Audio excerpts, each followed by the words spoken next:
How to upload and share student org on ClassDojo. First of all, open the app on your device and log into your teacher account. Once you are logged in, select the class where you want to upload student org.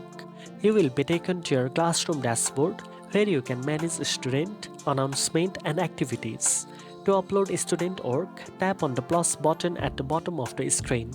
Here you can choose to upload images, videos or image files submitted by your student. You can also take photos or record videos directly within the app to showcase your org. After uploading the student org, add a title, description or comment to provide context for parents and student. Then select who will see the post, the entire class, individual student or their parent.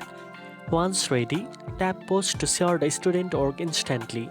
Parents and students can view the uploaded org, leave comment or react to post, making it an interactive and engaging way to celebrate achievements and provide feedback.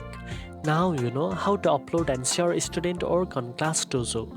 If you found this video helpful, don't forget to like, share and subscribe for more educational tips.